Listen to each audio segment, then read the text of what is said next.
sebagaimana dikatakan Al-Jarnuji bahwa guru sebaiknya orang yang lebih tua umurnya dibanding muridnya. Dalam arti yang lebih luas lagi, kata tua dapat diartikan tidak sekedar lebih tua dalam umur, namun sebagaimana ditambahkan tua dapat juga berarti orang yang banyak pengalamannya dalam segala hal maupun dalam menghadapi anak didik. Dalam konteks ini mungkin sesuai dengan teori revitalisasi budaya yang mengatakan bahwa subjek didik pada hakikatnya adalah orang yang masih perlu mendapat tuntunan, sehingga lebih tepat apabila guru adalah orang yang lebih dewasa. Di sisi lain, menurut Muhammad Atiyah Al-Arbasi menjelaskan karakteristik ideal yang harus dimiliki seorang pendidik, yaitu pertama, seorang guru harus memiliki sifat zuhud, yaitu tidak mengutamakan untuk mendapat materi dalam tugasnya, melainkan karena mengharap keridhaan Allah semata-mata. Ini tidak berarti bahwa seorang guru harus hidup miskin, melarat dan sengsara, melainkan ia boleh memiliki kekayaan sebagaimana lazimnya orang lain. Dan ini tidak pula berarti bahwa guru tidak boleh menerima pemberian atau upah dari muridnya, melainkan ia boleh saja menerima pemberian atau upah tersebut karena jasanya dalam mengajar.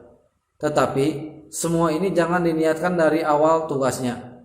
Dengan niat demikian, maka tugas guru akan dilaksanakan dengan baik, apakah dalam keadaan ada uang maupun tidak ada uang. Kedua, seorang guru harus memiliki jiwa yang bersih dari sifat dan akhlak yang buruk.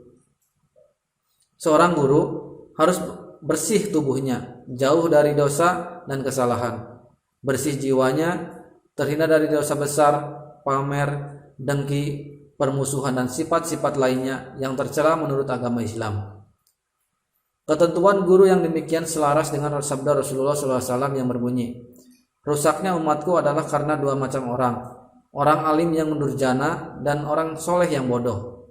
Orang yang paling baik adalah ulama yang baik dan orang yang paling jahat adalah orang-orang yang bodoh. Hadis riwayat Baihaqi. Ketiga, seorang guru harus ikhlas dalam melaksanakan tugasnya.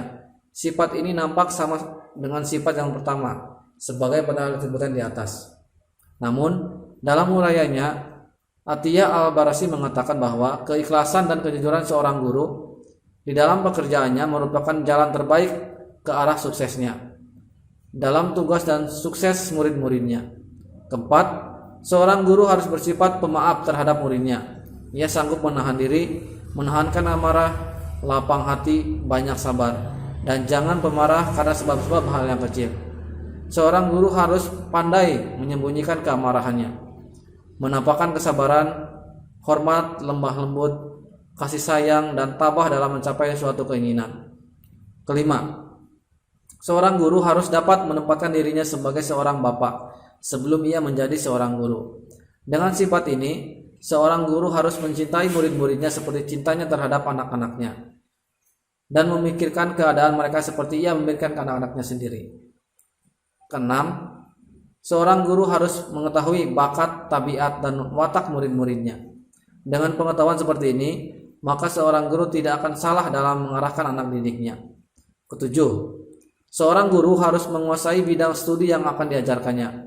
Seorang guru harus mampu menguasai mata pelajaran yang ia berikan, serta mendalami pengetahuan tentang itu, sehingga pelajaran tidak bersifat dangkal, tidak memuaskan, dan tidak menyenangkan orang yang haus akan ilmu.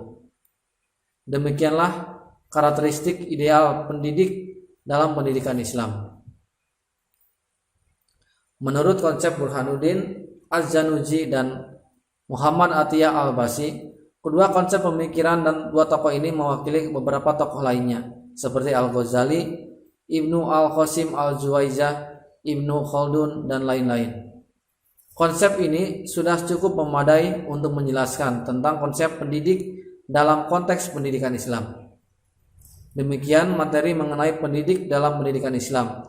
Semoga bisa menjadi tolak ukur maupun evaluasi kita, agar kita semua bisa menjadi pendidik yang menghasilkan peserta didik yang berkualitas dan taat terhadap Allah Subhanahu wa Ta'ala.